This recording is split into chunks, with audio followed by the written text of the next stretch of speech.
एक सऊदी नौजवान जिसकी बीवी पिछले 5 साल से हॉस्पिटल में एडमिट थी। इसका एक दोस्त इसकी बीवी की इयादत करने के लिए हॉस्पिटल जब आता है तो आकर इससे बातचीत करता है और सारी सूरत हाल देखता है और इसको ये मशवरा देता है कि यार तुम दूसरी शादी कर लो, किस मुसीबत में पड़े हो, कब तक इसकी खिदमत करते रहोगे, अब तो 5 साल हो गए हैं।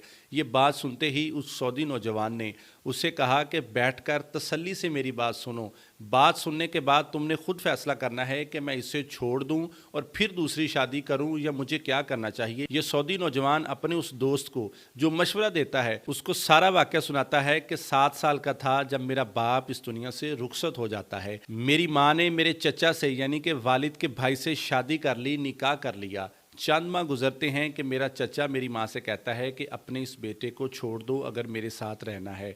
माँ शायद मजबूर थी या चचा के साथ मिली हुई थी। वो कहती है मैं तुम्हारे साथ रहूंगी और बेटे को छोड़ दूंगी। ये बातें मैंने सुन ली। इन बातों को सुनते ही मैं एक अपने वालिद साहब के दोस्त को जानता था। मैं उनके दरवाजे पर आकर दस्तक देता हूँ और सारा वाकया सुनाता हूँ। मेरा वो चचा जो मेरे वालिद का दोस्त था और उनका भाइयों जैसा ताल्लुक था, मुझे सहारा देता है, मुझे छत देता है और कहता है बेटा परेशान नहीं होना, मेरे एक बेटी और एक बेटा है, लेकिन आज से तुम भी मेरे बेटे हो, मेरे 2 बेटे होगे और तुम यहीं पर रहोगे।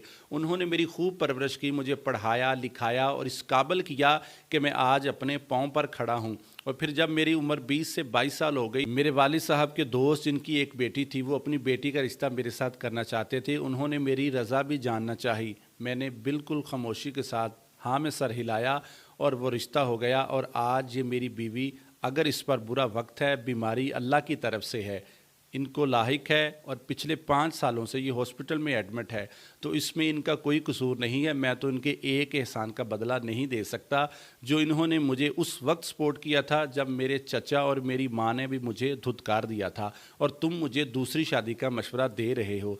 जितनी इसकी ज़िंदगी है मैं इसकी खूब खिदमत करूँगा और बेहतर से बेहतरीन इलाज करवाने की कोशिश करूँगा ताकि ये जल्द मुकम्मल सेहतियाब हो जाए। ये सारा वाक़या सुनते ही दूसरे दोस्त की आंखों में आंसू जारी हो जाते हैं और इसको हौसला देता है और इस दुआ के साथ वहाँ से रुखसत हो जाता है कि अल्लाह करीम तुम दोनों को हमेशा खुश रखे। और ऐसे नस्ली लोग कम नसीब होते हैं जैसा नस्ली शोहर इस औरत को नसीब हुआ है। ये सारा वाक़या जब अपनी बीवी को सुनाता है तो बीवी की आंखें भी अश्कबार हो जाती हैं और अल्लाह के हुजूर गिड़गिड़ाकर दुआएं मांगते हैं, माफ़ी मांगते हैं और दोनों अल्लाह से एक ही दुआ करते हैं कि अल्लाह करीम जल्द मेरी बीवी को मुकम्मल सेहतयाबी अता फरमा। आप इस स्टोरी पर क्या राय रखते हैं? क्योंकि जो नस्ली लोग होते हैं वो हमेशा मुश्किल भी आ जाए साथ निभाने की अहलियत रखते हैं, लेकिन जो मतलब परस्त होते हैं